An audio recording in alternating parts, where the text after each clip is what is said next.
morning, everyone. Hello. Hi, good morning, everyone. We will start in 5 minutes. Mic test.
Recording in progress.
morning. Good morning, everyone. We will be starting. So maybe request everyone to please take your seats.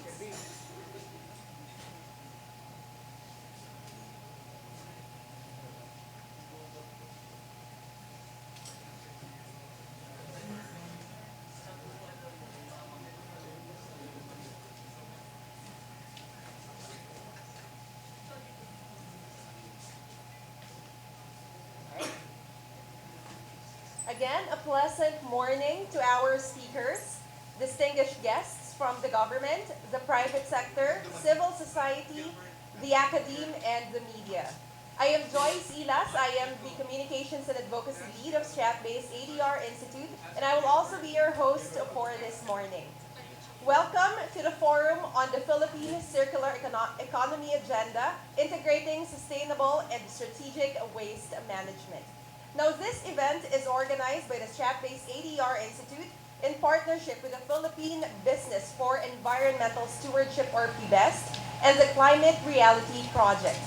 So this is a hybrid event. So thank you very much again for everyone who is here with us today in this venue, and also thank you to everyone who is joining us online via Zoom.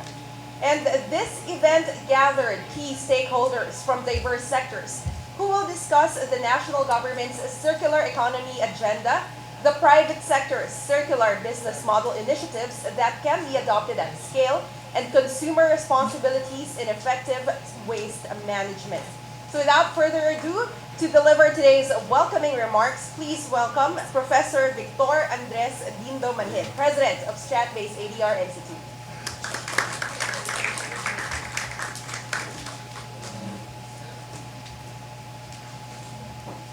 Good morning, everyone, and welcome to our event, hybrid event, the Philippine Circular Economy Agenda.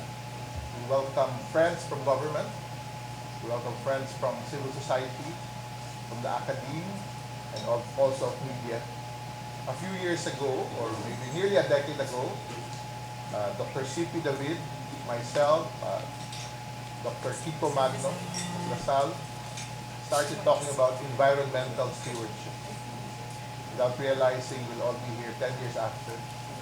And our research associate at the time was NASCA, who is now representing Climate Reality Project. These were simply a group of people, in words of NASCA, maybe 10 people, working together, and now it's over a decade. As I relate this to Strat-based, in Strat-based we try to monitor at least what we consider are global risks. And we are an independent international and strategic research institute, and part of our research focuses on what we call 8 areas of geopolitical risk, from security risk, economic risk, and when you speak of economic, at times we are also challenged by the reality of inequality in our country. But today, we would like to focus on what we call the climate crisis.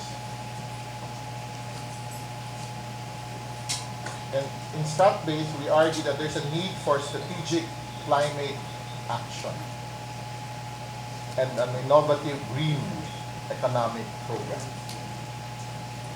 I would argue that the Philippines has been regarded as one of the most vulnerable countries to natural disasters, which in recent years has been worsening due to the impacts of global warming, climate change, and pollution. These factors have exposed the inefficiencies and inadequacies in the country's waste management system. Part of the climate crisis is what I call waste crisis. The Philippine prevailing linear waste management. Pollution and the improper disposal and management of solid waste were already among the main concerns of developing economies like the Philippines in terms of sustainable development. Not only do these issues contribute to environmental degradation, but these waste contaminate our food chain and consequently risking the health of humans and animals alike in the long term. And that is one of our advocacy also, dealing with health issues. And part of this discussion is how can we address the unsustainable plastic waste management challenge in the Philippines. We are already at the edge of what I call a post-consumer plastic waste disaster. As linear waste management models coupled with consumers' throwaway culture and resilience of sachets continue to persist, this is what we call unsustainable. So we have been working with our partners. We work with survey institutes, and we run some questions October of 2021, and we run again November, December 2022. And we will be sharing the results of those studies based on a nationwide national survey across demographics. As early as April 2021, I wrote in my regular commentary in the Philippine Daily Inquirer, I call it Green Changes for a Sustainable Future. And I'd like to quote, the model of a closed-loop circular economy to efficiently manage resources and waste is a viable framework that will only work with an all of society approach. In StatBase, since 2004, we have always argued for an all of society approach, not all of government. We kept on hearing that in the past, all of government, us, whole of society. Because stakeholders, especially in the environment, needs to be brought together to face these challenges. The growing solid waste pollution in our oceans, and I just saw a report, if you look at the visual capitalist, they have this global description whereby a big part of the waste is within the coastal areas of the Philippines. But of course, it's not because of us alone, but it's our long coastline also. In the long run, efficient resource and waste management bolsters the sustainability and profitability of business operations, and that will in turn support gainful employment opportunities for the people. We believe in StatBase that we need to advance sustainable and strategic waste management through private sector circular economy initiatives. We need to integrate circular economy framework and mechanism at scale that would require the support and participation of all stakeholders, all environmental stewards in the country. Industry players equally make a valuable contribution to the investment and programs that are aligned with circular business models. In StatBase, we continue to work not only with business associations, but even with corporate partners of our institute. Some would say they're the big conglomerates, some say they are the multinationals, but we're happy to work with them, help educate them, as we have educated also both houses of Congress past few years with our research that has been led by then Dr. C.P. David, now USEC C.P. David, and also Dr. Magno of La Salle. Just to end, I wanted to share my thoughts that was published by the Business World, October 2021. This was the month of filing of candidacy in the last 2022 election, but I felt like I need to put this in the top of mind of candidates and campaigns, that we need to invest in the circular economy for sustainability. And I believe there's no simple approach to solving the plastic waste problem. As it was an innovation that created plastics, which we must recognize is indispensable to the world's technological advancement, it will also be private enterprises that can take the lead in creating new technologies to manage our environment. In StatBase, there's a key role for the private sector. That's why we have launched 10 years ago the Philippine Business for Environmental Stewardship. Again, thank you, welcome, and we hope we can all learn together in today's forum to our different resource persons and speakers.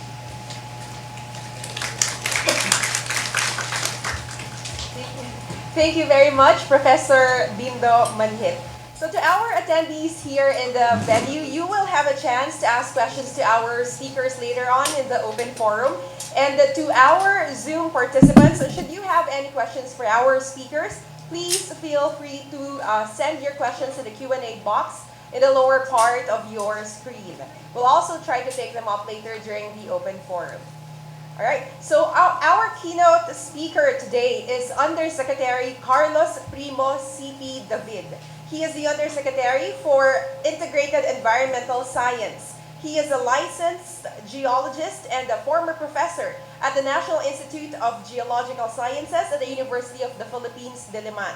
He also formerly served as the chairperson of the National Panel of Technical Experts of the Climate Change Commission, Executive Director of the Department of Science and Technology, Philippine Council for Industry, Energy, and Emerging Technology Research and Development, and member of the Advisory Panel of the Philippines Towards Sustainable Mining. Here to talk about integrating circular models of waste management in the Philippines, ladies and gentlemen, Yusek C.P. David.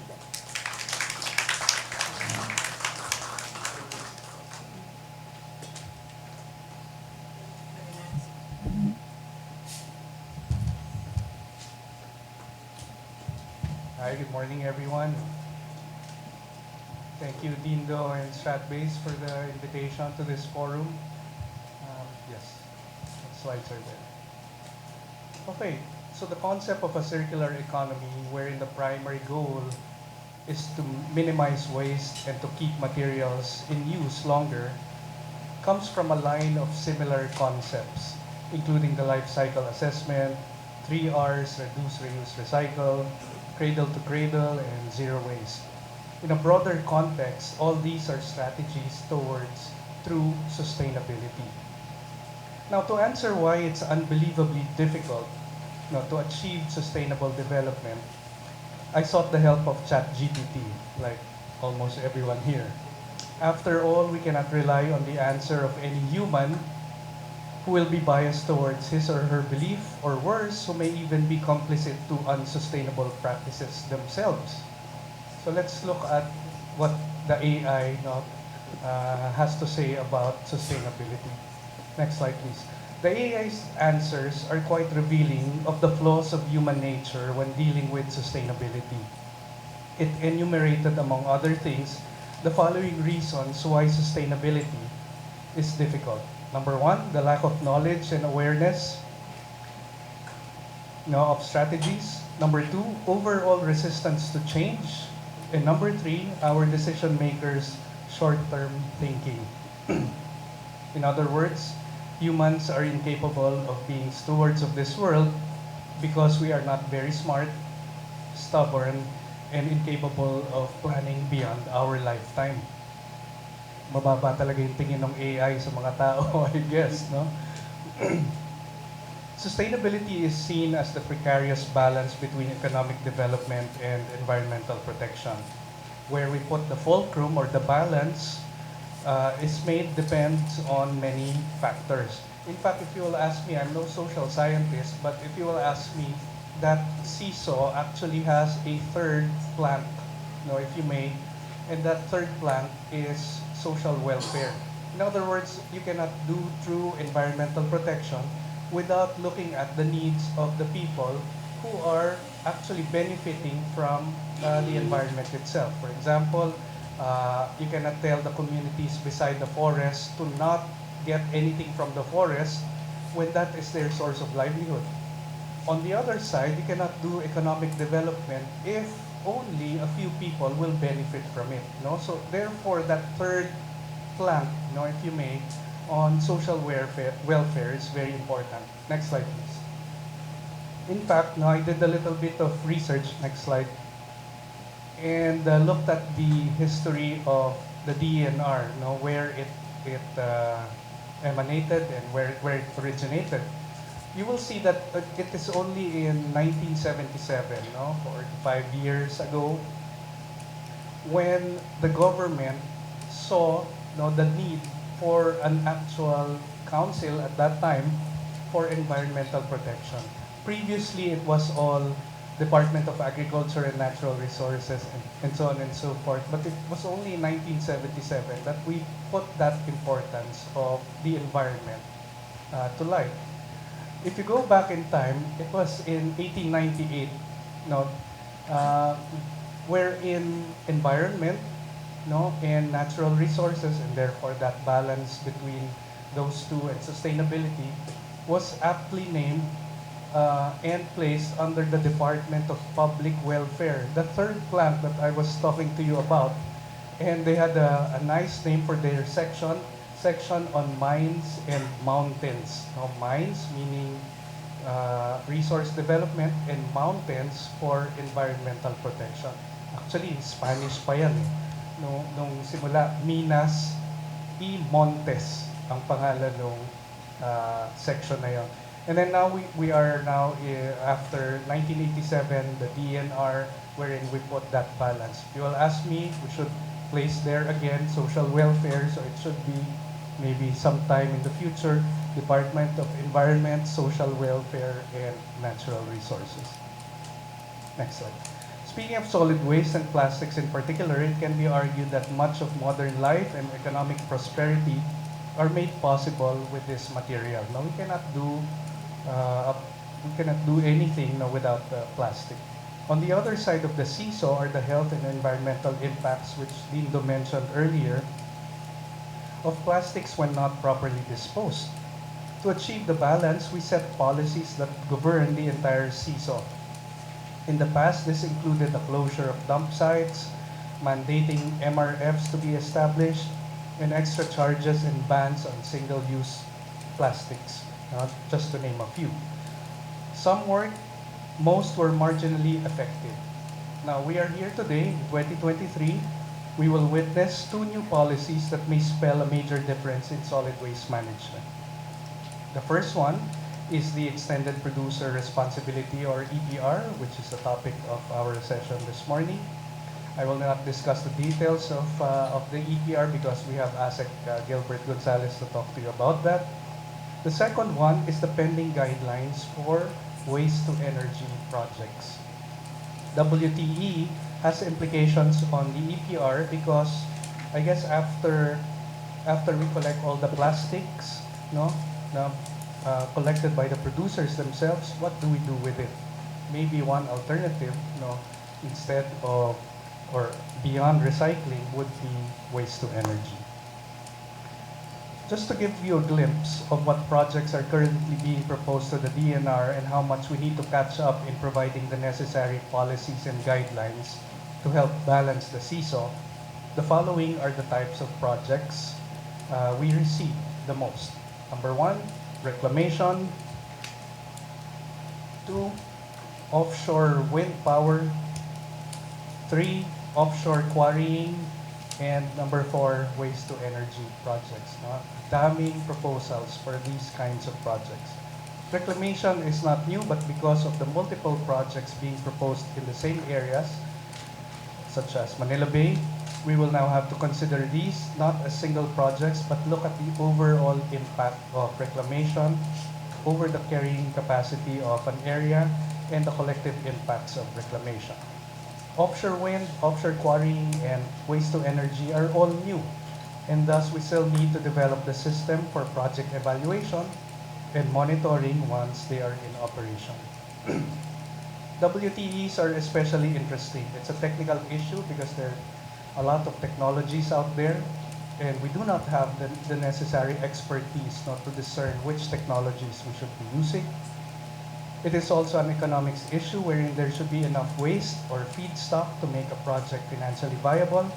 And finally, it is also a social issue. WTE should not be the end-all, be-all solution to solid waste, but instead it should form part of an integrated strategy together with EPR that reduces waste generation at the source coupled with recycling. In many projects, we try to apply the mitigation hierarchy as our simple guide. Next slide, please. Next slide. The mitigation hierarchy starts with avoidance, followed by, next slide, reduction of the impacts, number 3, rehabilitate, and finally, offset. And this may very well apply to the solid waste issue. Avoid using plastic in products if there are alternative materials available. Reduce its impact to the environment through proper collection and disposal. Rehabilitate any areas that may have been impacted. And finally, if we cannot really do away with using plastic, we offset through payment for environmental damages and through the protection of a more pristine area perhaps, or the improvement of an adjacent area that has been impacted. As with many of our policies in the past, it is in the implementation that will spell the success or failure of the WTEs and of the EPR program. For our part in the DNR, we hope to make the EPR procedures as straightforward as possible, less paperwork hopefully, and focus first on the registration of all plastic producers. As Gilbert was mentioning to me earlier, that since we launched the EPR program, more than 500 private companies have already registered, so that's good news. We also hope to simplify the entire process. I'm hopeful of the EPR program, having heard the willingness of the private sector to be part of the program. Many thanks to Stratbase, to Dindo for inviting the DNR to this forum. I wish everyone a fruitful day ahead. Maraming salamat po.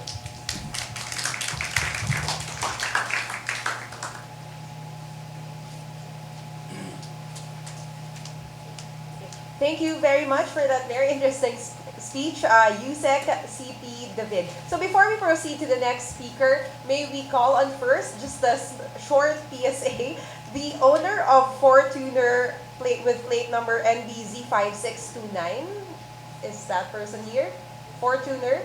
Sir, yes. You may, I think you need to reposition or, relocate your vehicle. Thank you.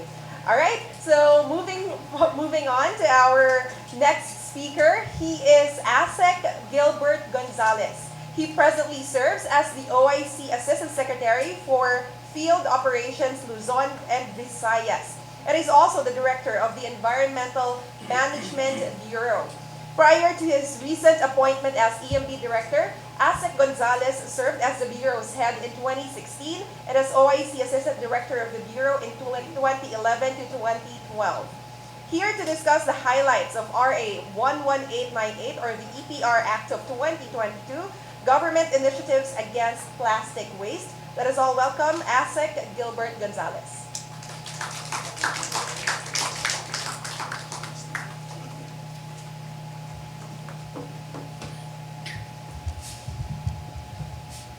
Good morning, everyone. I'll be presenting the government's initiatives against plastic waste in accordance with the Extended Producers Responsibility Act of 2020. And we have the first slide, please. Basically, my presentation is related to the EPR law. EPR law institutionalizes the extended producer responsibility mechanisms as a practical approach to efficient waste management, focusing on waste reduction, recovery and recycling, and the development of environment-friendly products that advocate the internationally accepted principles on sustainable consumption and production, circular economy, and producers' full responsibility throughout the life cycle of the product. The EPR law promotes, supports, and incentivizes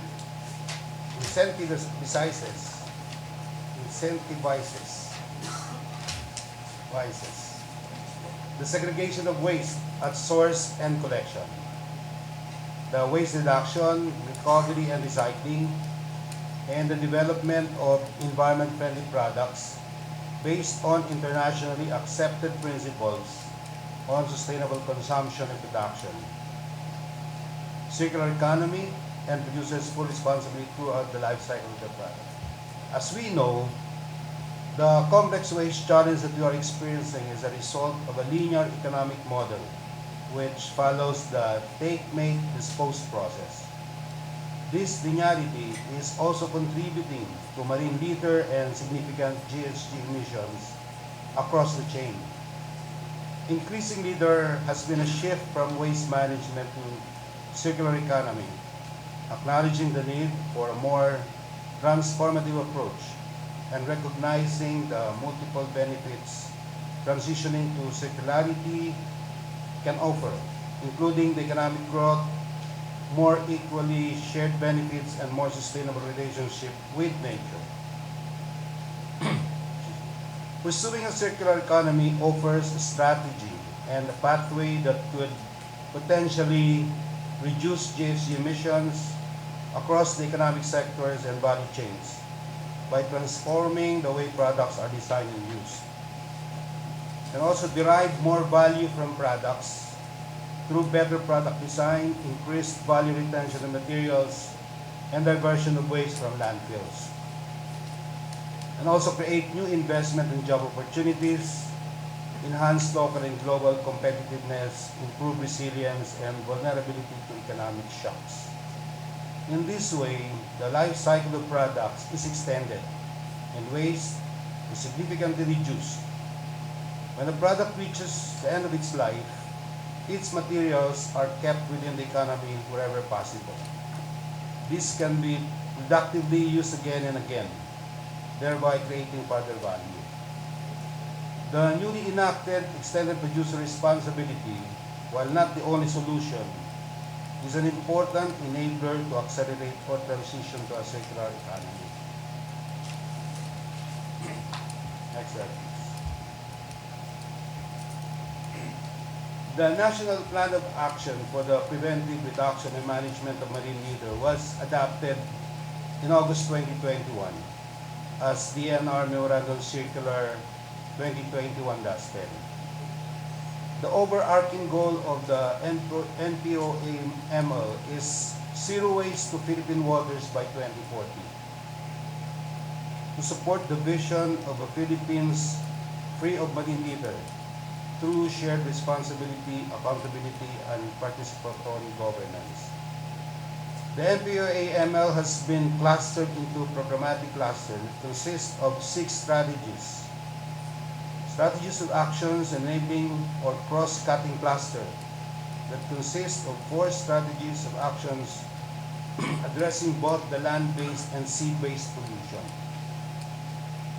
Enactment of the landmark legislation, the Extended Producer Responsibility Act of 2022, that mandates obliged enterprises to develop and implement an EPR program to recover up to 80% of their plastic packaging, is a response to the strategy 2 of the NPOAML, which is mainstreaming circular economy and sustainable consumption and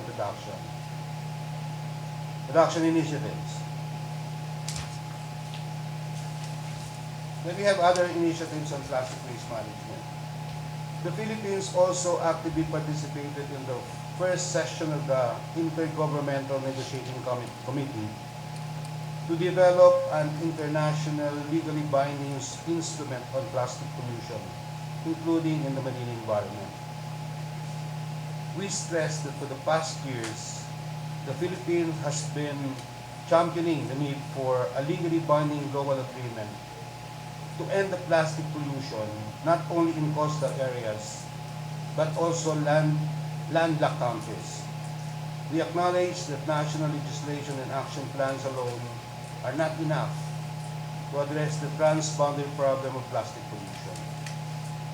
All provincial governments and selected cities and municipalities were provided with equipment to process plastic waste into school chairs and other plastic products.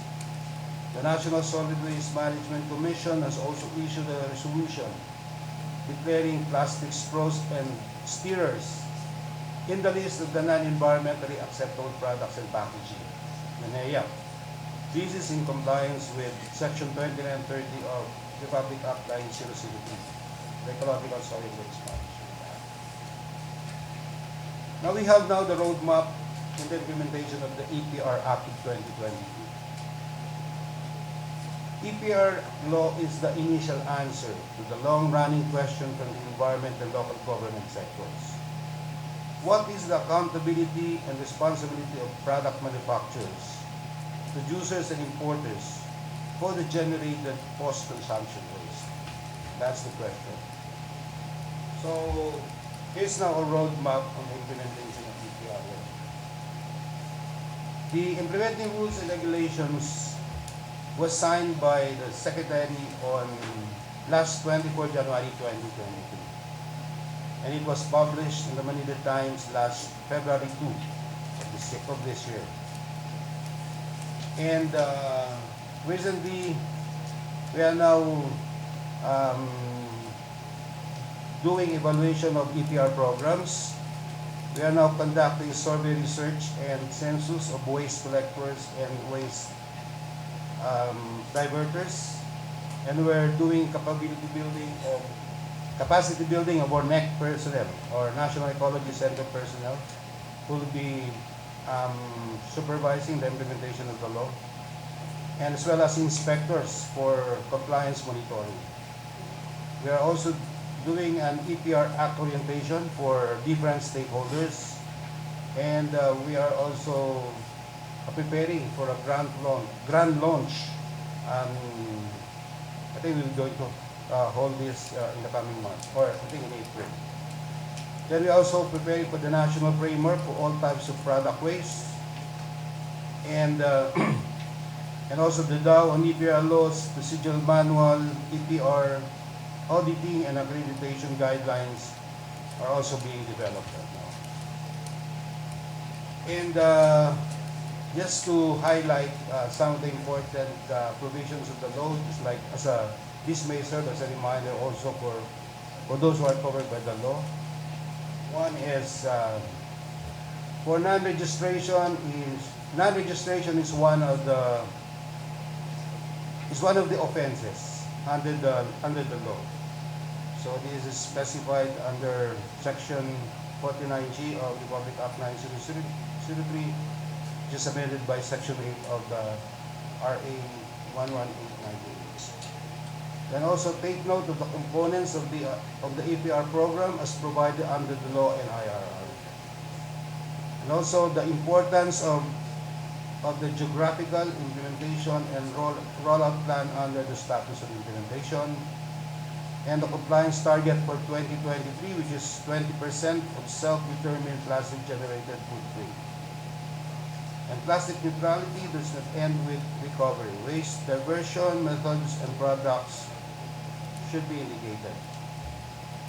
And the Pollution Adjudication Board, the PUB, has also the jurisdiction for plastic pollution cases, which should be covered by this particular law. So, ladies and gentlemen, that ends my presentation. Thank you very much.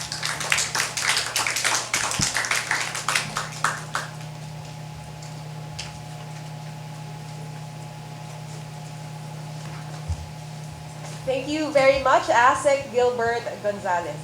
Okay, sir, our next speaker who is joining us virtually is Dr. Ronald Holmes, the current president of the Pulse Asia Research Incorporated. He is also a full professor at the Department of Political Science and Development Studies at the De La Salle University, Manila, where he handles courses on research methodology, comparative politics, and Philippine politics. He previously served at the Commission on Higher Education for several years. Here to discuss the public perception on sustainable production and consumption, presentation of the November 2022 survey results, ladies and gentlemen, Dr. Ronald Holmes. Dr. Holmes, can you hear us? First of all, I'd like to thank ADRi for another opportunity for us to share available information from our own survey as well as prior quantitative studies on consumer preferences vis-a-vis firms, products, and services that are believed to be sustainably oriented, produced, and delivered. Before I continue, I'd like to seek your indulgence. I will just turn off my video for a moment and go to the slides. And I'll be willing to answer your questions later after all of the presentations.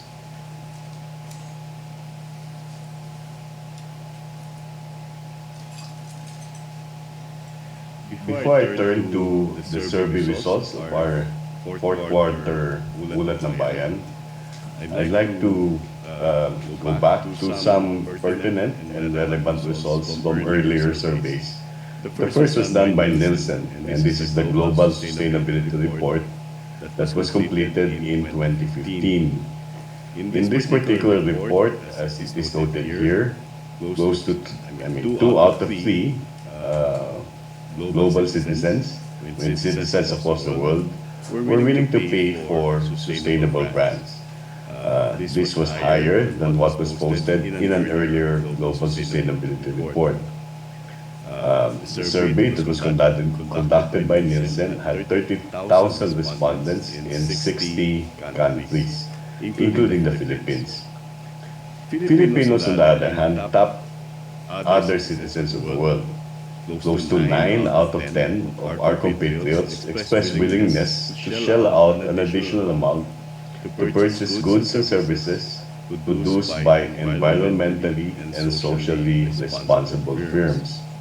We should also note that in this report, it was revealed that the preference among millennials has increased to purchase goods and services from sustainable brands.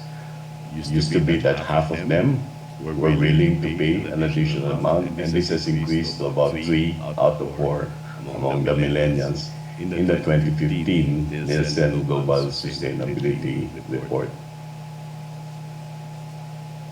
A more recent survey conducted by Kantar's World Panel Division involved 5,000 respondent households across the country.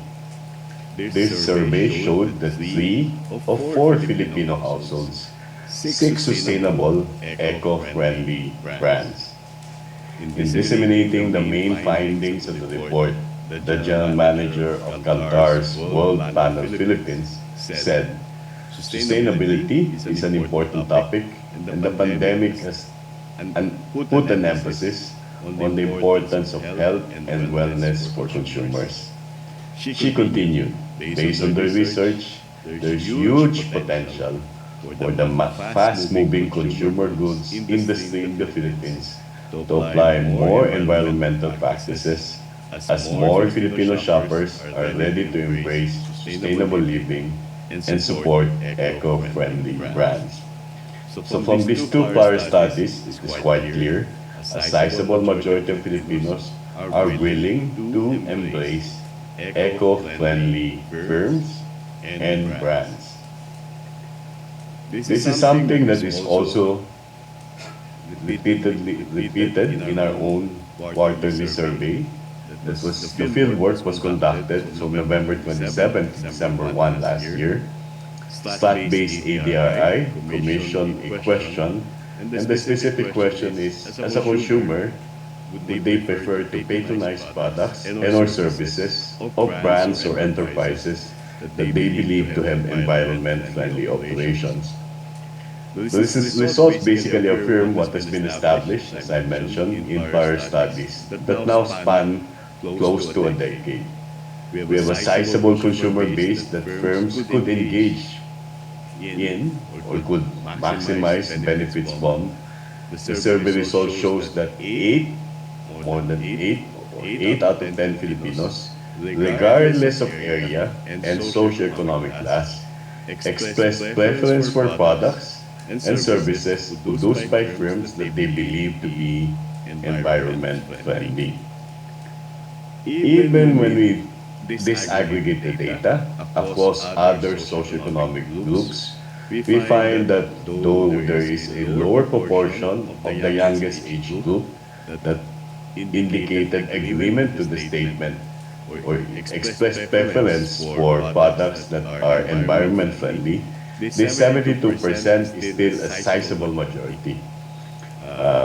Perhaps this is an indication of the need for much more material comfort on the part of that particular age group. we do find that the numbers are, the preference is the invariant regardless of educational attainment. Although those with some high school, close to all of them, are saying that they would prefer products that are environment friendly. And the preference for such products is also invariant regardless of whether we're talking about working or the non-working adult population. The message is clear. A sizable majority of Filipinos will support enterprises that have environment-friendly operations and products. Given this message, there is at least one challenge. And this is for firms to satisfy these preferences by providing products and services within the reach of consumers. Maraming salamat po. Thank you very much and good morning once again.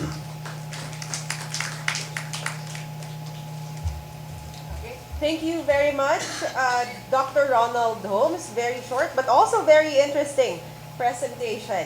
So our next speaker is Ms. Nazrin Camille Castro, the manager of the Climate Reality Project Philippines. She led the organization of the 2016 Climate Vulnerable Forum, or CVF leadership events that launched the 2016 Low Carbon Monitor Report, one of the first reports on keeping the 1.5 degrees Celsius goal of global warming. She is here to talk about the climate lens, context of the plastic crisis. Let us all welcome Ms. Nazrin Castro.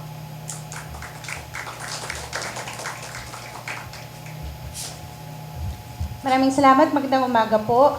To our climate reality leaders, good morning. Okay, for us in the Climate Reality Project Philippines, a circular economy aligns very well with the global and national agenda on climate resilience. Please go to slide 2, please. Okay. It rectifies our traditional and backward notions and approaches and our hyper-consumeristic behavior and attitude towards development, especially on the aspects of consumption and production where greenhouse gas emissions are mainly concerned. As the extraction and processing of natural resources causes half of global emissions and over 90% of biodiversity loss, according to the United Nations, a circular economy can help avoid excessive consumption, waste, and use of fossil fuels by leasing, reusing, repairing, and recycling existing materials and products. Shifting to a circular economy is therefore essential to achieving the goals of the Paris Agreement and limiting global warming to 1.5 degrees Celsius, the agreed climate threshold by 2100. It would be in the best interest of the Philippines to shift to a circular economy, but one major hindrance to this is the plastic crisis we are facing right now. Next slide. As you may already know, various reports already cited the Philippines as one of the world's top plastic polluting countries due to our tremendous plastic consumption, yet paltry plastic waste management efforts. We are the third highest plastic polluter in the world's oceans, next to Indonesia and China, according to the Ocean Conservancy and McKinsey Center. And many of our rivers are among the world's plastic emitters, with Pasig River topping the list and 6 others included in top 10, according to the Ocean Cleanup. Next slide.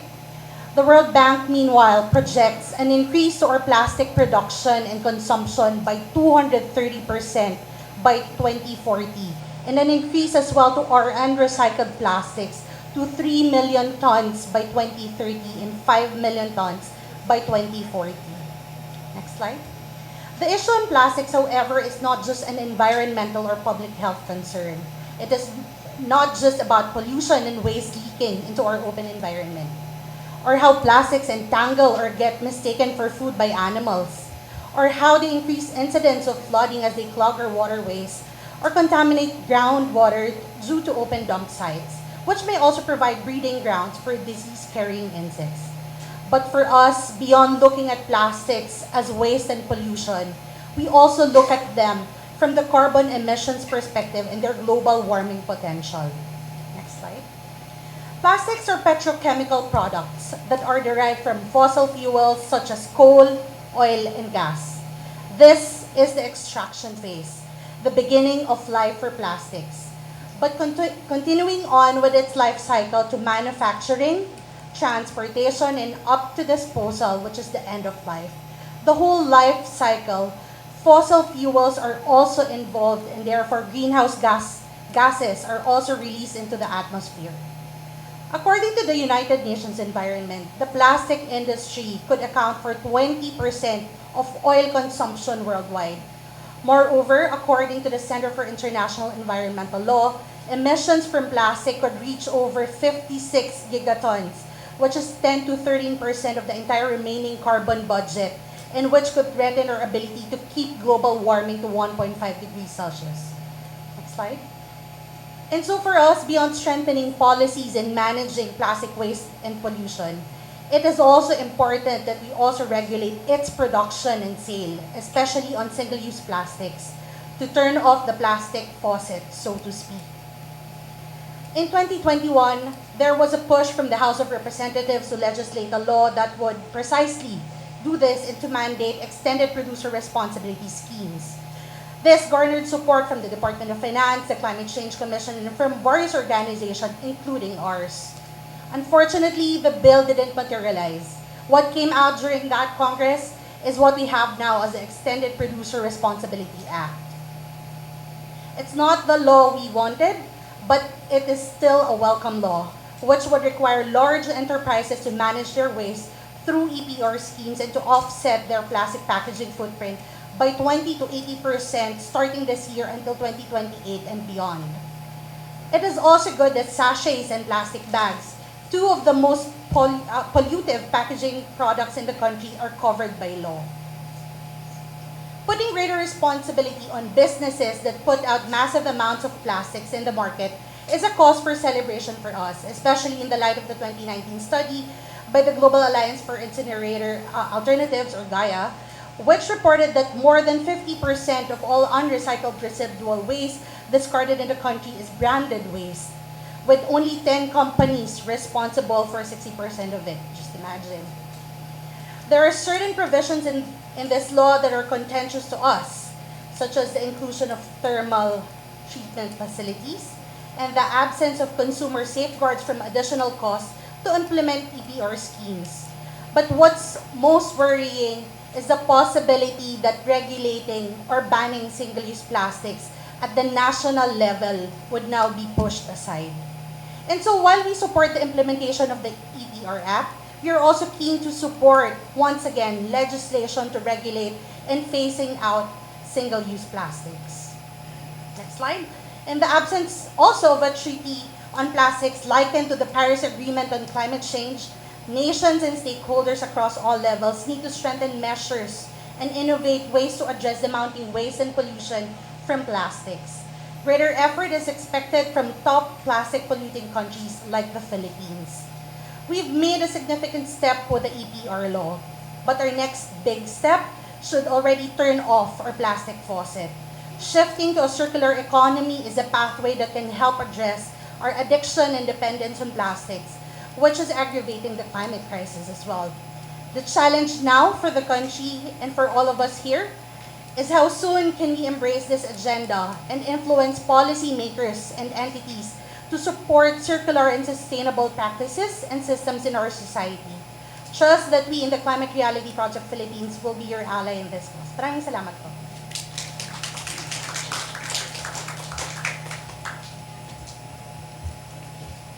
Thank you very much, Ms. Nazrin. Definitely a huge challenge we have for our legislators.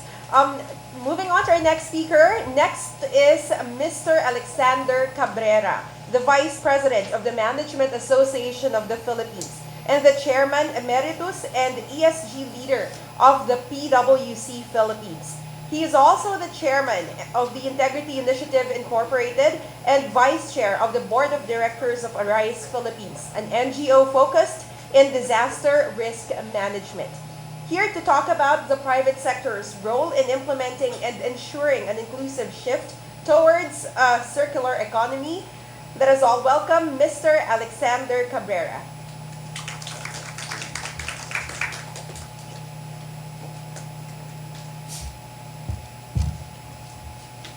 Morning, everyone, and thank you to Stratways, Professor Lindo, for having me. As like Gonzalez and my fellow speakers, everybody who's spending time with us this morning. Um, well, I'm talking about briefly on the circular economy, the private sector's role in this effort. May I go to my first slide, please. Next slide, please. So just a refresher, the linear model is take, make, use, and then waste. And this is really contrary to the circular economy, but maybe to put it in perspective, there's an organization that actually monitors the consumption of natural resources, because we are, in an ideal world, we're only supposed to consume whatever the nature regenerates. And beyond that regenerated materials, there is an overconsumption. And the overshoot day for this year actually happened already. It's July 28. We overshot consumption over the materials that the earth regenerated. In fact, in 1971, it wasn't so bad because it almost reached 1 year before we consume the regenerated materials for that year. So every year it's going down, every year it's getting worse.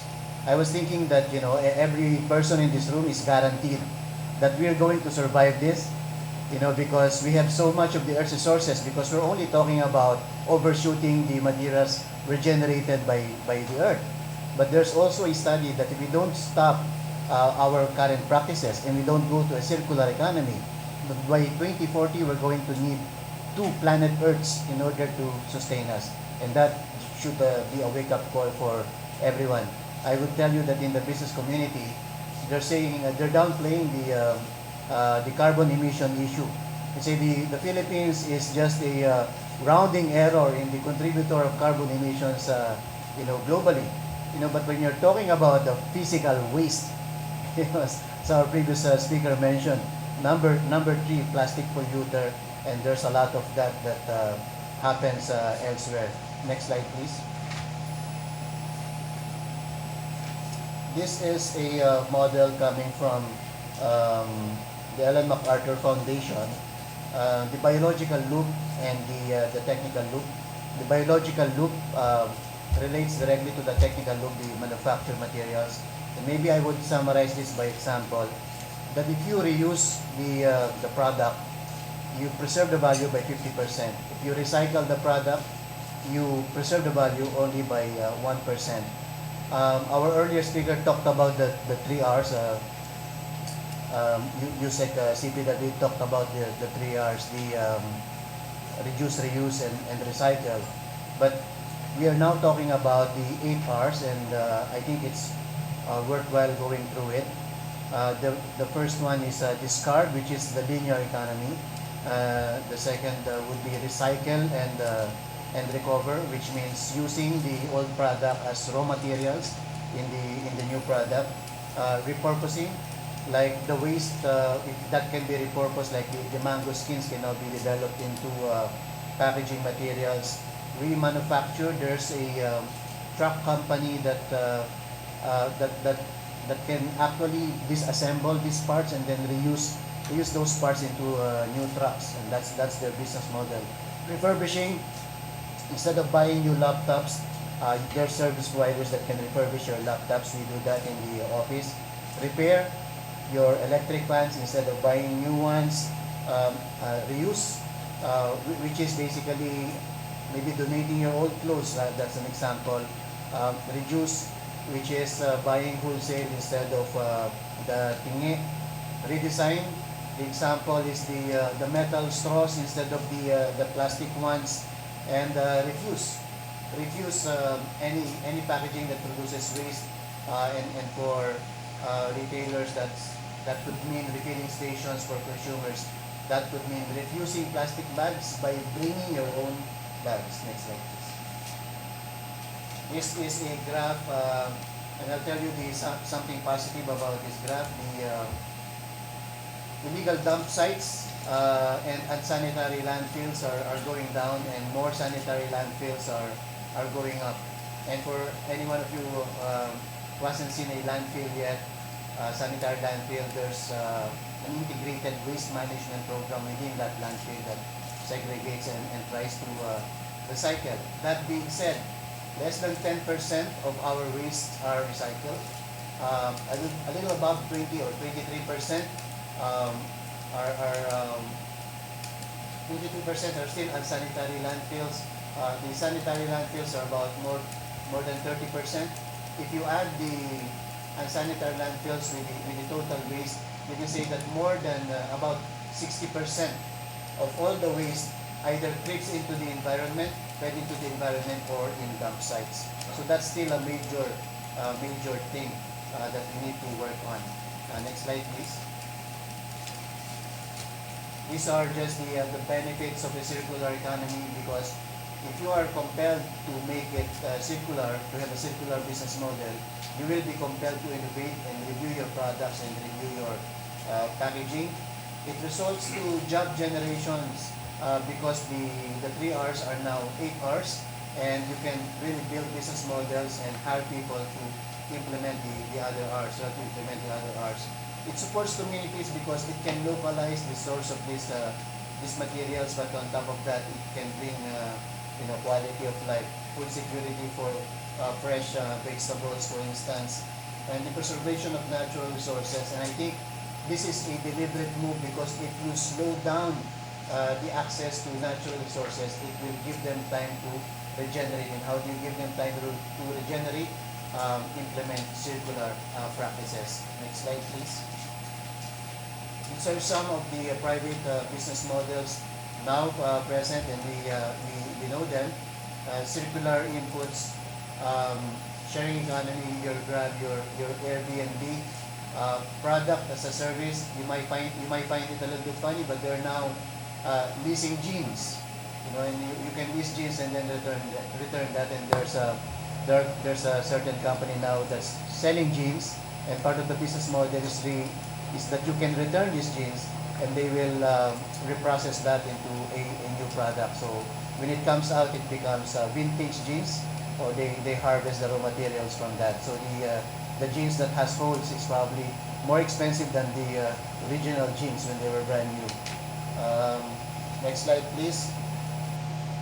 Product use extension. I love the model of Subida Motor Corp that actually produces their trucks with the intention of reharvesting some of the materials there when the truck is already worn out, so that they can use that into the production of new plants.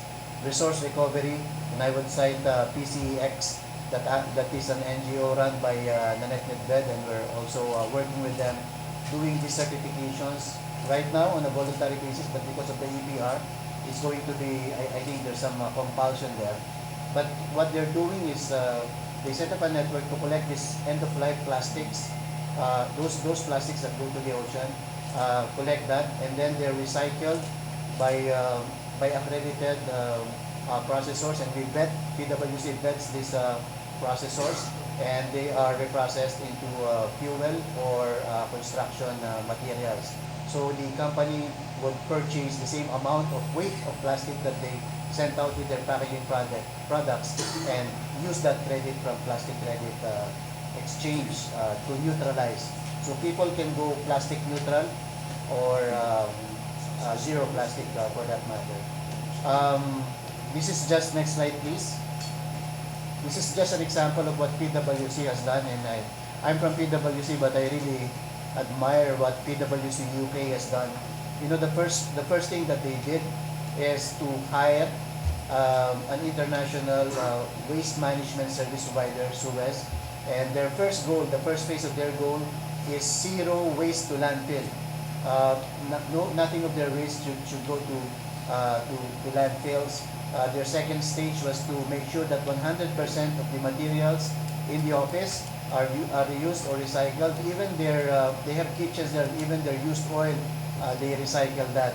And the circular solutions, their next phase is to extend their sphere of influence to their employees, to have circular economy in their employees' houses, and encourage their suppliers to do the same. So even our PwC colleagues in UK they submit their old clothes to the office, parang old clothes na, and someone will harvest the buttons, the cloth, and make something out of it. So they have all the social enterprises also working with them. The last part is actually, next slide, the last part is only about the 10 little things that you can do to adopt a circular economy.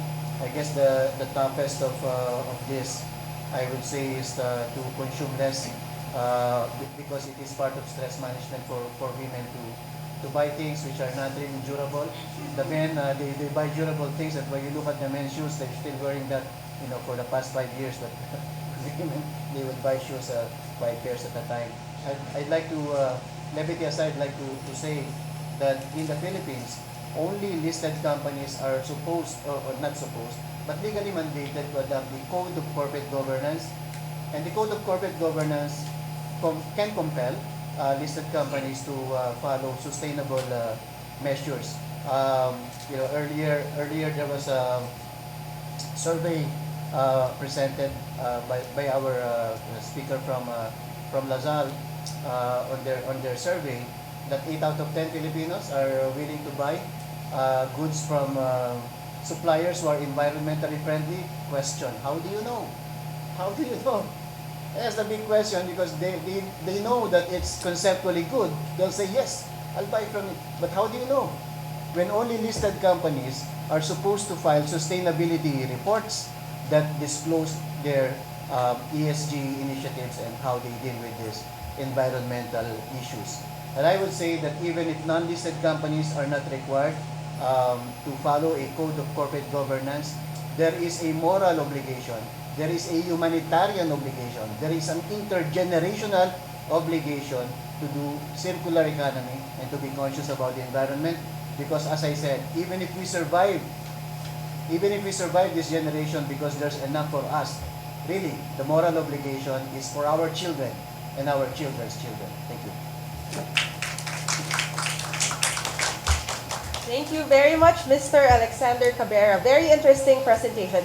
All these presentations that our speakers had earlier, they remind me of the movie Wall-E.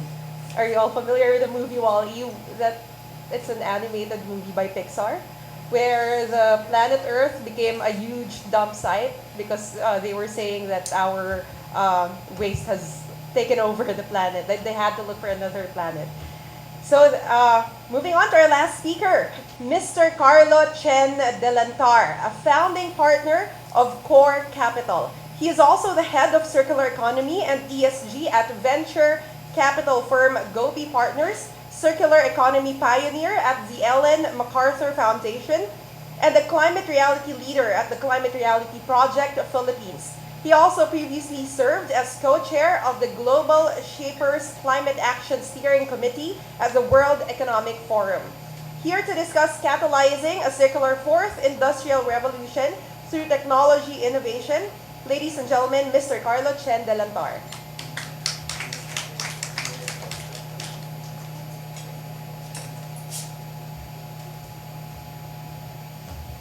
Mayong buntag, good morning. Thank you so much for having me. First of all, I did not expect a packed room, but this is Thay's passion for what's to come to the Philippines is very important. So I'm very thankful to be here. Okay, shall we start? Slide. Cool. So I guess I was brought up here mainly because I'm a circular economy pioneer. What that means is I've been tapped by the government to do circular economy programs, most especially with DTI SITEM. So I've launched fashion coalitions and cooperatives to actually do action. That's a term I'm gonna use today. We need to mobilize action. So today, I'll be speaking about Scale 360 Philippines. It's a program that was co-launched with the World Economic Forum, and our goal is to use the Scale 360 playbook to create buy-in with the government, stakeholders, private, public sectors, NGOs to actually mobilize action within the Philippines. We have to remember the Philippines is an archipelagic nation. Anything we do now in Metro Manila doesn't account to action in Visayas and Mindanao. So how do we get that information, solutions, and public action towards all these areas? So next slide. Enter Scale 360 Philippines. This is something that we think is very, very important. Circular action. We talked. A lot of the speakers talk about the different principles. I talk about it every single time. But surprisingly and sadly, from 2018, the world was 9% circular. Now we're at 7.2 circular.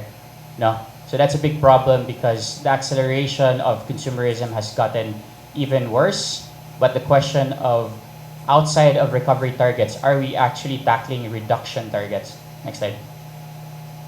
So it all starts with an idea, with science-based data to steer action. These four industries, fashion, food waste, e-waste, and plastic waste, are ripe for circular action. Next slide. Let's start with fashion. 29% of Filipinos have thrown away their clothing after a single use, while millennials are buying more than 50% of the new clothes they own within the year. Next slide. By mapping and connecting a circular value chain in fashion, we can prove that initiatives are available. The Philippines is an archipelagic nation. Our islands are separated by water, but like fashion's threads, we think that Filipinos are connected through the clothes we wear. Over 70 organizations nationwide show promise of adhering to the principles of a circular economy, and we're just getting started. The food that we eat nourishes us. Are we able to be mindful and reduce the food waste that we produce? We tested out an urban garden model for a food park. This is in Cebu, and most of these projects are in Cebu. We did this about 3 to 4 months ago.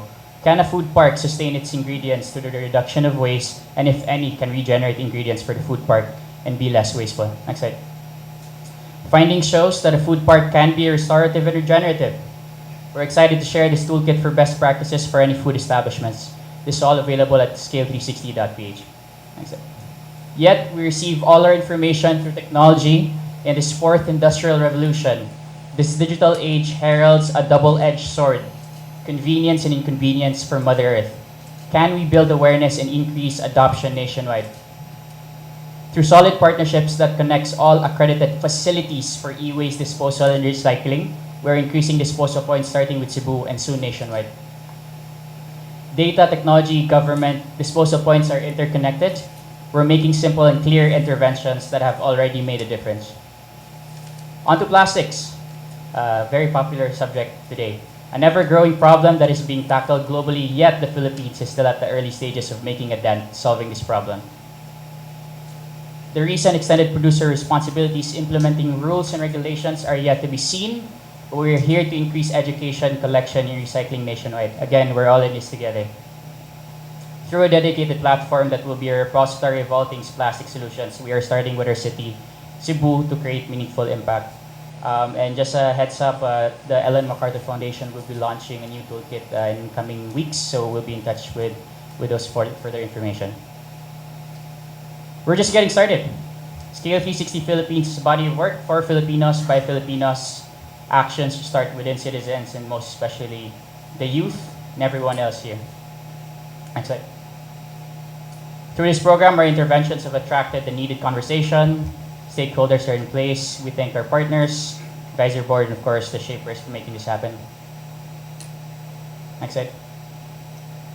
Now let's talk about pitfalls. I think that's the first. The next slide first. You want to do the first one? After that. Yeah, there you go. Best practices for implementing EPR programs. I want to talk more about this. I think majority have done it. It's great that we have an IRR, but really localizing it, understanding the supply chain, industrial symbiosis, each value chain, how it works, traceability is going to be a very, very important part. I know I don't have enough time, but we'll go to the pitfalls. Recovery targets are great. Reduction targets are better. We need to refuse first, then reduce. I understand we talk about design, but are we designing products and services for Filipinos that actually reduce this issue? That's really the question. So please take a shot, take a picture of this. We'll be posting this online, but hopefully this gives a lot of our stakeholders, and also government, public-private sectors, to actually practice what the true EPR would look like globally, and therefore the Philippines as well. Thank you.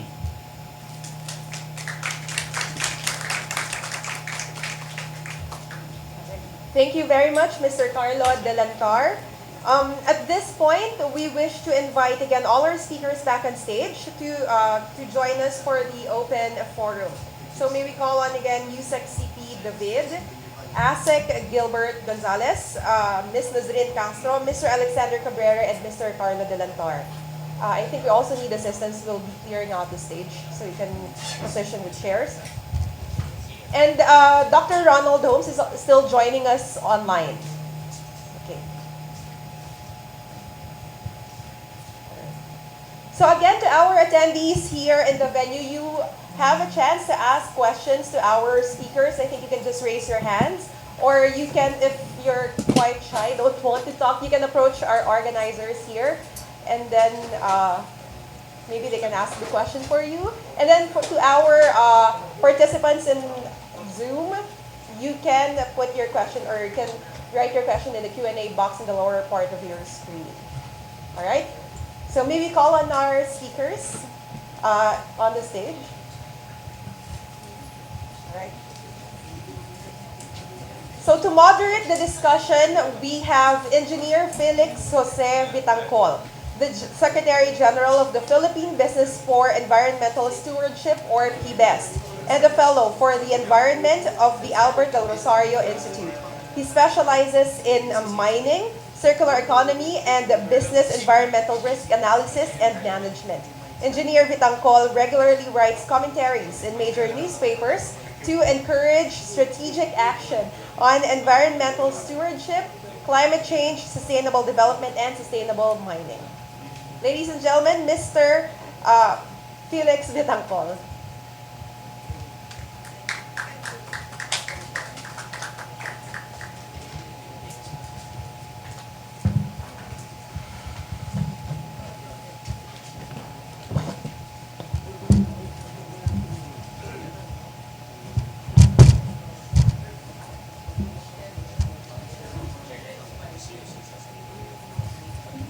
Hello again. Good morning, everyone, and thank you for attending, especially our speakers today. The participants online, thank you again for staying with us. So, for the open forum, we have here a list of questions that I think the participants, even the online participants, would be eager to know the answers. Starting off, this is addressed to everyone. And you can just raise your hand or tell me if you want to answer that first. So, majority of the waste found out there are actually post-consumer waste. So, what shift in perspective or mindset should the national government, the private sector, and civil society organizations instill to the Filipinos to have an effective and efficient utilization of the window opportunity of addressing the waste problem in the Philippines?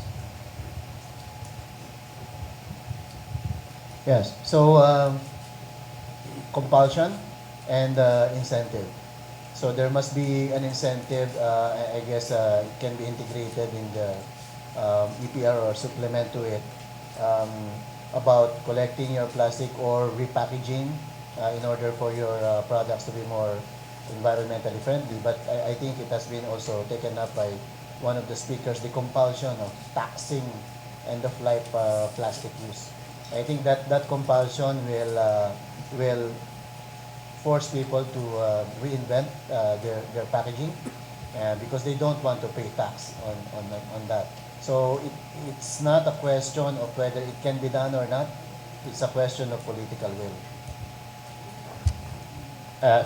For me, it's upstream innovation. So if you think about post-consumer waste, usually it's hit or miss if consumers can actually throw it or dispose of these products properly, right? So how do we take that out of the equation? That's where you have circular design. There's three circular economy principles: designing out waste and pollution, keeping products and materials in use, and regenerating natural systems. If we do that right, then a lot of the post-consumer issues that we're talking about now would be completely eliminated. For us in the Climate Reality Project Philippines, two things. We now have the EPR law, and we're also pushing for the phase out of single-use plastics. But let's not forget, We have the Ecological Solid Waste Management Act na ilang taon na. I think that should be fully implemented. Second, we don't want to put the blame on individuals. Again, as we say, when the faucet overflows, do you stop using the water? We need to turn off the faucet. So we turn to business sectors really producing plastics. Well, I think generators of waste must understand and characterize their waste and address it from the source. So it's very basic, eh? Because if you know the waste that you're generating, and then you know how to approach on how to introduce recovery and recycling of this waste. So basically, that can help in minimizing the waste at the downstream. Same thing as what the other speakers have mentioned. I think the role of government is to provide the disincentives and the incentives towards the behavior that we want to achieve. Now, as Filipinos, alam ko we don't react well with disincentives, but no, we like incentives a lot, so maybe we can focus on that. Secondly, of course, this is just a first step. No, we want a deeper learning and deeper understanding of the issues, no, regardless of incentives and disincentives. This is where IECs come in, education, and so on. But I think first step would be put in the policies, put in the incentives for people to do the behavior that is required. Okay, thank you very much for the answer. Now, actually, the second question is very related to the answer. So, actually, almost every one of you, because the terminologies of the upstream and downstream are being mentioned multiple times in your first answer. For the second question, there are different approaches into addressing the solid waste or plastic waste management here in the Philippines. But which is more preferable or effective, efficient in terms of addressing the problem itself, either downstream or upstream? Right now, we're addressing downstream. Proactively upstream.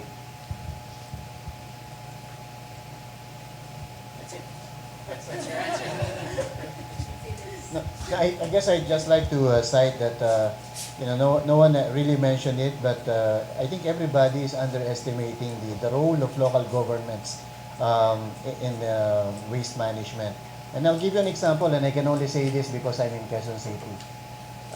We segregated our waste in the office. Makati picked it up and combined all our waste.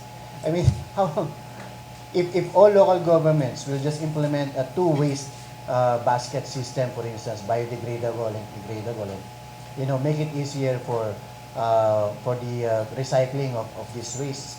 A lot can be achieved. But if you have a local government really who doesn't care what you do with your waste, you can imagine where those wastes go.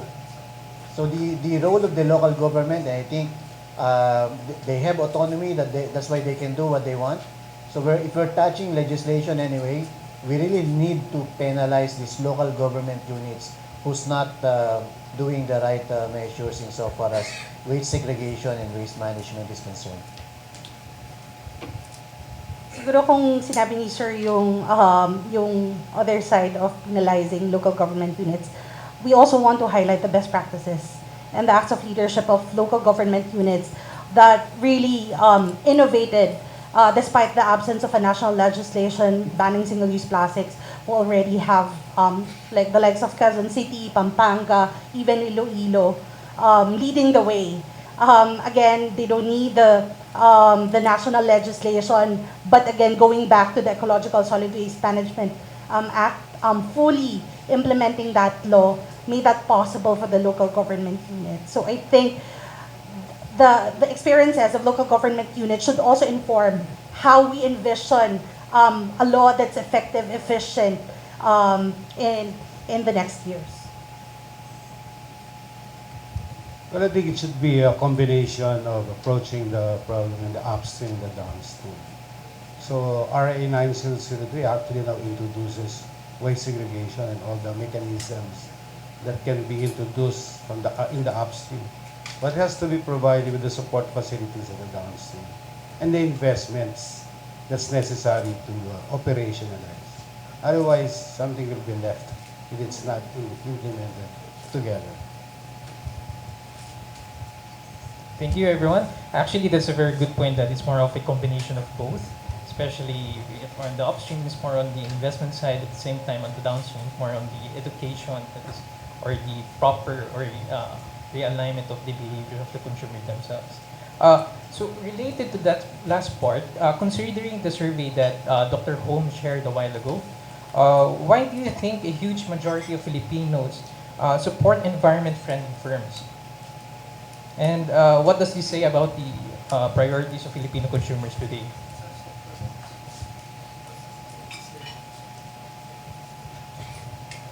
Dr. Holmes? Good morning. Can you hear me? Yes, sir. Well, on the question why, I think that's why that's the reason why I presented the 3 surveys, and consistently you do have Filipinos expressing preference for products or brands that are environmentally sensitive. It's hard to determine why. The survey itself did not ask them why.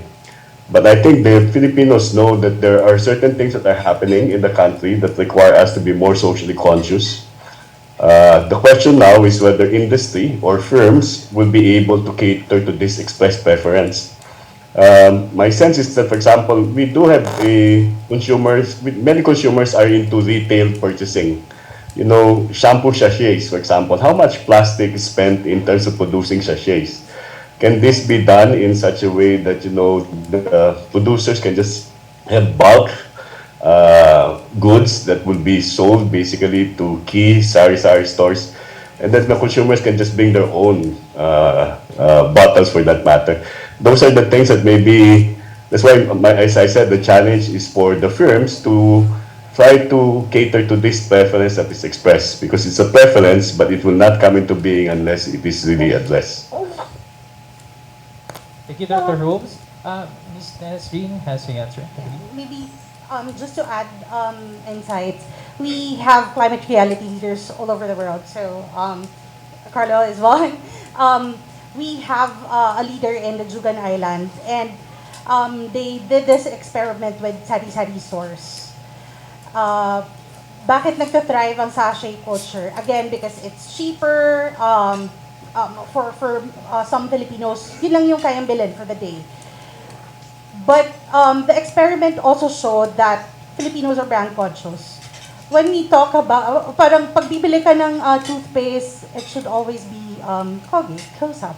Pag shampoo, is it Dove, Pantene? Exactly.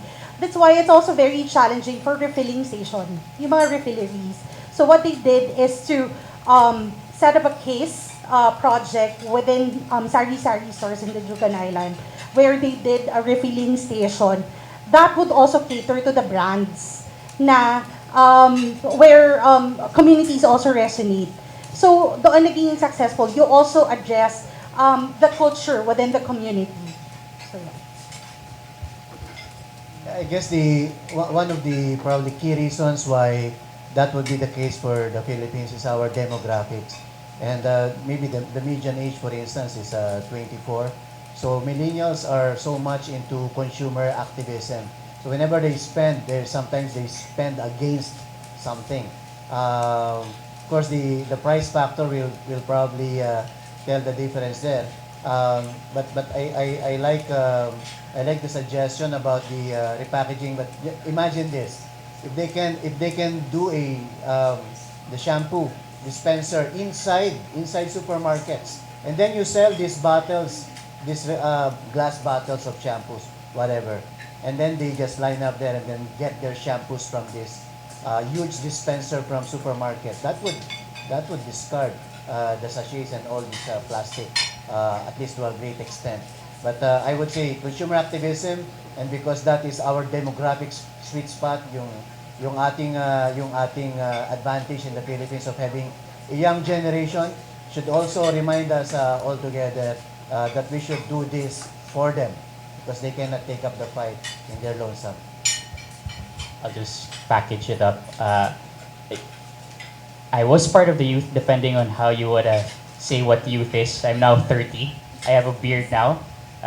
But really, going back to your question, it's the fear of not having a future, right? And that specific statistic is not just in the Philippines. That's globally, right? So that's always going to be the question. Now, wearing my VC tech startup hat, technology is available. The question is, how do we welcome, foster it here in the Philippines? We have the right population to actually try it on. We've seen it work. The fact that a lot of consumers are actually buying directly to D2C companies, direct to consumer companies, rather than going straight to retail, that's already creating a dent. Okay, thank you very much. That's a very informative answer, especially being a consumer myself. Now, at this point, do our audience have any questions for our guests? Yes, please. Can I just request that you come forward because we have a limited time. Thank you. Magandang umaga. I'm Marlon Era. I'm representing the Solid Waste Management Association of the Philippines. I think isa sa mga nakaka-influence sa mga tao para bumili ay the way capitalism is, encouraged. 50%, 70%, buy one, take one. No? Is there a way where we can influence, this kind of trend, because of course we fully understand that the market should do its way, but it really influences our behavior in consumption, and it contributed significantly to our waste generation. Minsan bumibili pero wala namang gamit, mura at saka buy one take one. So do you have any thoughts on this, as a government and as a private sector? And secondly, I think IEC is already passing, from the longest time we're doing information education campaign. Now we're looking at the social and behavioral change. I think, what can you say about having more concrete way of influencing the mindset and behavior? Hindi lang yung taas yung level of awareness ng mga tao. Thank you. I'll be quick. So this is more of a socio-economic answer, no? If you think about historically how China grew super fast and now is basically one of the largest economies in the world, when they started, the amount of population that were poor wanted to have access to any conveniences and technologies that they could get, regardless of how much it was, right? The importante is, I got a phone, not the brand. Maybe down the line, aspirational, they'll get through there. But the fact that you're going towards that fast consumerism is going to be eminent. So if you look at China now, they're more mindful of what they buy. Branded lahat. Know that. That's gonna happen in the Philippines. If you think about it, what's happening in Metro Manila during the pandemic is not digital adoption, is not happening in Visayas, Mindanao.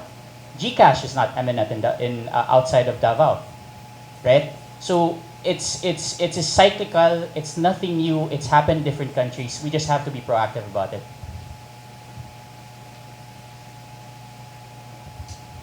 Yeah, I think corporations, the private sector should go more into stakeholderism versus shareholder-centric practices, because it's really one thing to be profitable, but it's also one thing to be sustainable, and that transition is, we're barely scratching the surface on that. And I mentioned earlier that only listed companies are bound by the Code of Corporate Governance, the rest are not.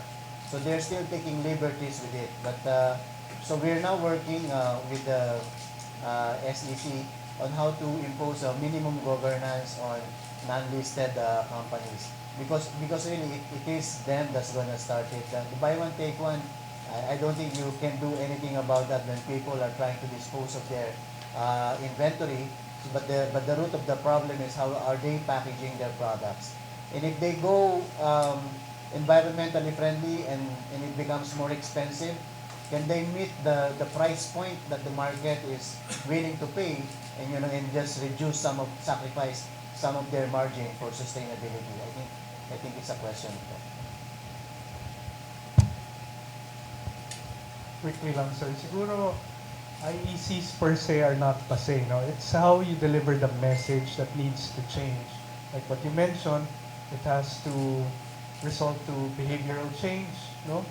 It's the same with advertisements, no? How come there's still advertisements, but the message in terms of how it's delivered and how it's directed to specific individuals, no? As if the commercials are talking to you directly.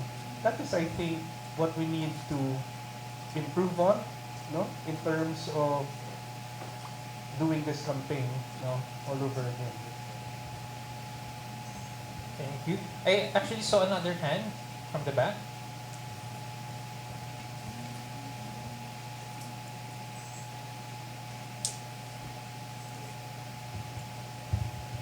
Good morning po. Colleen Salamat from Ecowaste Coalition. I actually have two questions related to the upstream and downstream kasi yun po yung nakikita natin with, yun naman din yung nasa programs ng EPR. I think my first question is, how do we actually encourage enterprises to do more of the upstream approach? Because currently, the trend that we're seeing are mostly on the downstream. Next one is, we have this FDA regulation that's limiting us to do the refill and reuse for, especially for the cosmetics or for the personal care products. So, is there any intervention that we're doing now? Kasi if this is the EPR that we have, it's like refill and reuse, but there is this FDA policy cap. Are there any interventions that the DNR is doing right now? Hirap ng tanong mo. But beyond the FDA, it's also the same with food, because the flip side to having, for example, paper, as our packaging material would probably be on the safety side of the food that we consume. It's probably not the role of the DNR, but I agree that some push should come from government, towards the right direction. I would actually turn it over to our friends in the private sector and non-government organizations as to concrete strategies, Carlo and Alex, that you may have in mind, to do upstream changes. I'll cite an example, just one for today. Logistics. I'll tell you a story. I was asked by DTI to create a recommendation on their DTI e-commerce roadmap. The first thing I said was, if you compare all the other ASEAN countries, we have the most expensive shipping rates. To give you an idea, if somebody had to send something from Cebu to Mindanao, it has to go back to Manila before it gets shipped back to Mindanao, depending on the marketplaces and their logistics. Now, why is this a big problem? One, emissions. Second, the amount of time waiting for it, right? For me, yung logistics has to have reverse logistics, where upstream comes in. When you have reverse logistics, it makes sure that it's not just by the marketplaces that have access to logistics to every Filipino, but rather PhilPos, the logistics modernization plan of the Philippines, accessing ports, air cargo to everyone that could use it, streamlining it, not waiting for a week to get it. That's the best way. For me, right now, logistics is going to be the best key. Yeah, for me, I think if we're talking about the government, it should be a guitar whose strings should be in tune. And I think, for example, the DTI, the FDA, the DNR to some extent, everybody should be in tune so that their regulations should be environmentally centric as well, and they should play. When I say in tune, not everybody can be number one. So someone has to be number one, and that agency setting the policy should be number one, and the rest of the agencies should follow suit. One thing should be said: we're really using more than 30-year-old policies to address current concerns. So these policies must change in order address these concerns of today. Insofar as one example I can give from the private sector is concerned, I think we need to, yes, push the supply nearer to the consumers. And a lot can be said about city farming or this, vans being converted, for instance, so that the supply can, vans being converted into indoor farming, and so that the supply can be nearer to the retail consumers. I think more of this should happen in the cities, and this will help food security as well.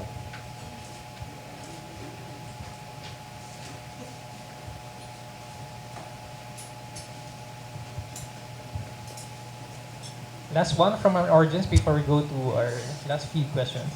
Yeah, thank you. Thank you for having me. Crispian Lau, I'm from the Philippine Alliance for Recycling and Material Sustainability. Incidentally, wearing also a separate hat as a private sector representative to the National Solid Waste Management Commission. Now, on the discussion on EPR, on upstream, downstream, I just want to put in some inputs now. Industry has developed our zero waste to nature roadmap that aims to address single-use packaging or plastic packaging in general. EPR is welcome to the industry, but then for EPR to be effective, it needs, as you said, to be simple and doable, implementable. When we talk of reduction, which is a key component of the law, I think it's important for us at this early stage to provide the incentives for reduction, because reduction may or may not be easily quantifiable. So we have to focus on what incentives would it give industry, upstream or downstream, to adopt different reuse, refill. All of these things will only happen if the right incentives are there. As to policy of government, of FDA, yes, we're on top of it. We're in discussions with FDA. But then you can create still a model that is done on the ground through sari-sari stores to do refilling systems. And the industry is in partnership with some groups already in doing that on the ground. You know, we can have, the challenge kasi is that if you get a brand owner to do refill, they're bound by FDA regulations. Now, again, the regulations are there. It's so hard to change it. It may be 13 years, but you have to get a policymaker to change it. However, there's still a possibility for us to work at the local government unit, at the local level, to effect these changes, without the mandate of national legislation also. So there's always a way around it. And if we talk of eliminating a particular product, looking at greenhouse gas emissions, etc., you also have to consider the availability of alternative materials and the source of the alternative materials. If we're gonna ban plastic, I just hope that the replacements to plastics will be sourced locally instead of importing, paper, coated paper, which we actually import, and what do we do with it? We throw it into the landfills just the same. So maybe it's a whole perspective, and I fully agree that kailangan may conductor, kailangan may kumumpas. On a last note, I think industry is with government, and it can't be one stakeholder. It's a collaboration effort between the public sector, the private sector, government, and more importantly, our consumers to support this, to make all of this happen. Thank you. Yeah, very good points. Can I just react to at least one of the points mentioned by Chris? And maybe we can use this forum to advocate. You don't need legislation to pass new incentives for instance, the packaging materials, because the SIPP already captures environmentally friendly technologies there. So all that needs to happen is like, right now, when you have, for instance, a registered activity, and you improve on that registered activity, you're sometimes given incentive on the expansion, the additional sales created by that. And then when you have a new product that has new technology, then 100% of that new line is granted those incentives. So I think all that has to be done here is for that technology, new repackaging technology, for instance, to be registered, and for the companies to be able to account the improvements in the packaging or the reduction in the plastic, for instance, that is being brought to the market. And if that is accounted for, then you can convert that into tax credit using only the BOI. No need for further legislation. Okay, that is a very insightful discussion between our audience and our speakers. Now, for our last question, actually this is related to the different topics that you've mentioned about investment, the different government policy directions, legislation. Right now, sustainability is shared responsibility, and I believe eventually it would still be a shared responsibility across the sectors. What specific practices, I mean this is for the national government, what specific practices should the national government focus now moving forward? At the same time, this particular item is for Sir Alex. It's more of what specific or what effect will circular economy have on foreign investment? At the same time, what specific business and how would both the civil society organizations, the public sector could somewhat push or promote or somewhat ensure the sustainability of these activities?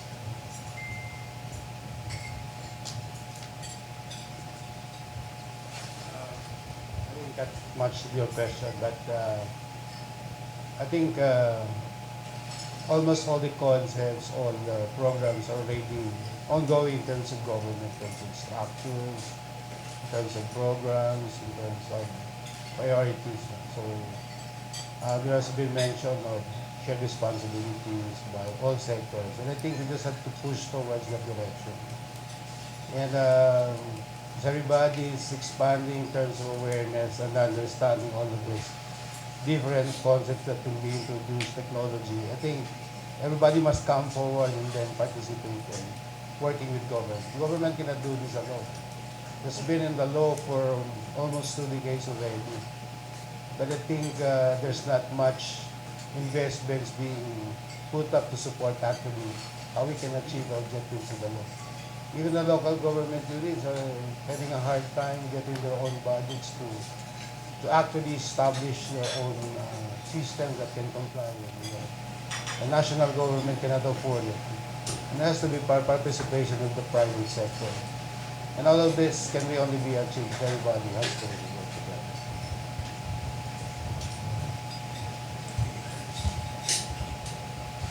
together. Yeah, I'm not sure if everyone is familiar, but there's really something happening now in the M&A space. Investors, whenever they value a Philippine target company, they value the Philippine target company considering also the ESG practices of that local company. So what are they doing with their governance, their social impact, and what are their environmental initiatives, and whether they have practices which are harmful to the environment. So this impacts the value of that company, and sometimes presents a go no go situation. The company may be very profitable in fact, and may be leading the market as based on our experience has shown. But it would be a no-go decision if that company has harmful environmental practices and there's no measures to correct that. And one thing should be quite obvious as well insofar as foreign investment is concerned. Waste management is an investment hotspot. And you know what I was mentioning a while ago about PwC UK.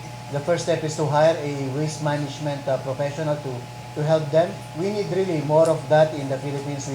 Humble is doing that here. Humble company, very good company by startups by these spouses or are they in a relationship?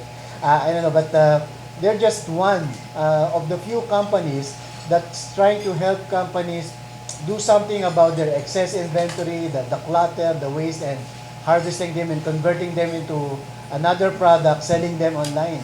We need more companies like that, and there are many waste management professionals around the world, and they should know that the Philippines is an investment hotspot. If they won't set up here, then they should license some companies in the Philippines to do that business more here. Okay, thank you. At this point on, can I ask the speakers if you have any last few message for our audience? I said it in my speech. Really, this battle is not for us. This battle is for our children and our children's children. And if we don't do something about this, forget everything else. Let's just admit that we are selfish if we don't do something about it.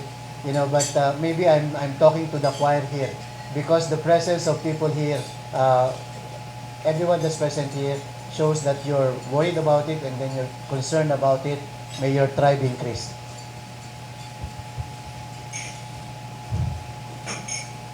Realizing that we're all back from pre-pandemic now. We're all out. There's one thing different. We're now in a digital age. Let's use the digital age for solid waste management, but also for the environment. I think this is also an opportunity to share that our goal for the energy sector is to increase our renewable energy share by 35% by 2030 and 50% by 2040. If we do not address the plastic crisis, which is also a petrochemical product, I think it's a lost cause. We're addressing only one sector when 20% of oil consumption is put towards plastic production. So I think if we are trying to achieve a net zero future by 2050, all sectors should be aligned. Well, actually, almost, I think the Philippines has almost all the related environmental laws that are necessary, for managing our environment and protecting the welfare of the communities and the population. And I think everything is already placed in those laws. And we just have to let it roll, and then everybody must contribute to actually implement it and then achieve what's intended. We in the DNR can only do much. We have certain limitations, but we know what we want to achieve. But there are sectors that has to work with us. And I think this is an opportunity for us also to express all the sectors that are here, and to those that we are sometimes, we meet in other venues such as this. And we are really encouraging them to be part of the solution. So I hope we can all work together, not just looking at what the government can do, but also what everybody can contribute for us to be able to achieve what we want to. Want to have a clean and sound environment in the country. Siguro final words, I think I will echo everyone's sentiment here by saying that the EPR program is not the silver bullet. It's not the end-all, be-all to all our solid waste problems. It's just one of the strategies that we are taking. The only difference I would say about the EPR is that it was fully consulted with the private sector. Now, unlike the previous strategies we had, remember when we asked all the LGUs to close the dump sites, no? And what happened? All our waste actually went to our rivers and lakes, no? Which created an even bigger problem. That's a result of not consulting the stakeholders. For the EPR law, I know that it took a while, but that's a consequence of having all the stakeholders being consulted, and I'm hopeful that that this program will have a dent, towards achieving sustainable solid waste management in the country. It's not the only solution. There's still a lot more to be done, lots more discussion when we move towards other solutions like waste to energy. I know there are people who are against it, there are those who are for it.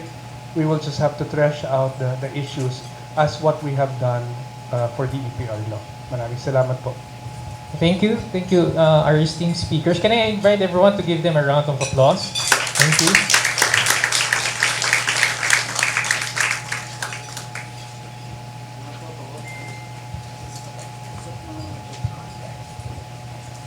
Okay, thank you very much again to our speakers for a very insightful discussion on the circular economy. Again, thank you, USEC CP David, ASEC Gilbert Gonzalez, Dr. Ronald Holmes, Ms. Nazrin Castro, Mr. Alexander Cabrera, and Mr. Carlo Chen Delantar.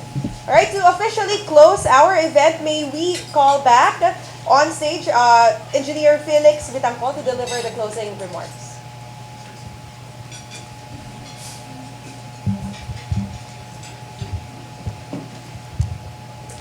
Again, good morning to everyone. Before we end today's, I believe, very insightful discussion, I would like to first thank our esteemed speakers, Undersecretary Dr. David, Assistant Secretary Gilbert Gonzalez, Mr. Alexander Cabrera, Sir Carlo Delantar, and Ms. Nasrin Castro from the DC Civil Society organization. Now, I would like to share some insights on issues that both are urgent and critical to the Philippines. That is, sustainably and strategically integrating circular economy model framework to address one of the most pressing socio-economic and environmental issue yesterday, today, and probably if we do not act now, very soon. For years, we've been seeing posts in social media, pictures, infographics, detailing the amount of plastic waste or waste in general that the Philippines produce annually. Mainstreaming them is important, but we often fail to ask on a personal level what went wrong, what we continue to do wrong, and what could we probably do to address it. Due to the prevailing waste management system, which are designed with the assumptions of future material demand and consumption, much the same as decades ago, material waste often ends up in landfills, forcing the latter to function beyond their tolerance level and eventually polluting our waterways. Not to mention the methane gas emitted in this area. Sadly, this continues to cause severe ecological imbalance, threatening the economy, ecosystems, and impacting our daily lives. However, we need to understand that waste problem is not just an environmental issue, but an economic and social issue as well. The alarming rate of the material waste generated, regardless whether plastic or not, and their inefficient management poses significant threats to the health and well-being of our people, our environment, and the loss of potential revenue streams for the different industries and our economy. Unsustainable material waste management is a national concern that warrants a collective and coordinated effort to address them. We need to shift away from our traditional linear economy, and this is where the circular economy comes in. It provides an opportunity for material waste not to be viewed as waste, as only waste, but as a resource that is essential in the product manufacturing and other economic industrial processes. And I believe that we must view material waste through this lens. The circular economy is the most feasible and adaptable strategy now, and our country has made a significant stride towards it through the passage of the Extended Producer Responsibility Act of 2022.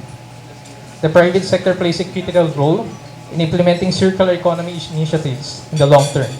They must understand that they are responsible for reducing their environmental impact and contributing well to the well-being of their community members, especially in areas in which they operate. By adopting circular economy principles, companies can save money, reduce waste, and create new opportunities for economic development and job creation, especially in the waste and recycling industries. And with the practice of EPR, the Philippines has a chance to become a role model for the world and become a global leader in addressing unsustainable practice of material waste management. Likewise, the government must play a leading role in creating an enabling environment for circular economy initiatives. This includes policies and regulations that incentivize circular economy practices and penalize unsustainable practices. Civil society, likewise, and community members have an essential role to play in achieving circularity in the Philippines. They raise awareness and demand for the circular economy initiatives. among us Filipinos. By engaging all stakeholders, we ensure that circular economy initiatives are inclusive, participatory, and responsive to the needs of the communities. Now, before I end, I just would like to emphasize the transition towards a circular economy is not an easy task and requires a long-term vision, commitment from all of the stakeholders involved. It requires a change in mindset, behavior, and systems. However, the potential benefits of circular economy are enormous, and they go beyond waste reduction and environmental protection. Thank you. Thank you very much, Engineer Felix Betangcol. And once again, thank you very much to everyone who joined us here in the venue for the in-person discussion, and also to everyone who joined us online in Zoom for the online streaming of our event. We hope you enjoyed the discussion, and we hope to see you again next time. Enjoy your lunch and have a good rest of the day. Thank you. And so, may we invite our speakers again on stage for a quick photo, a group photo, please.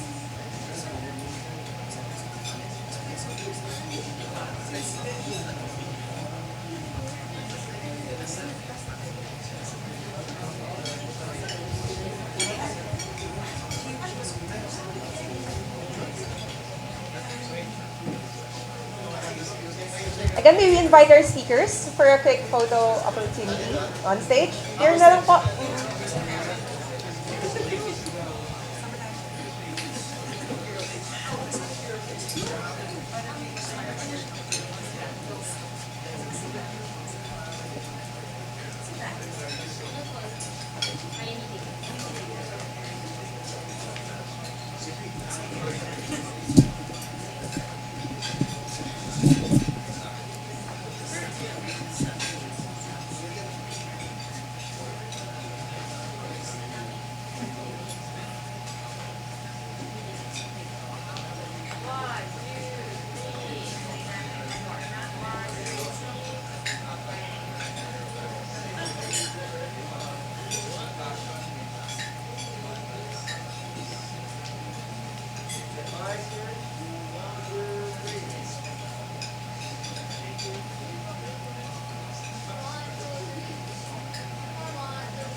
Very small.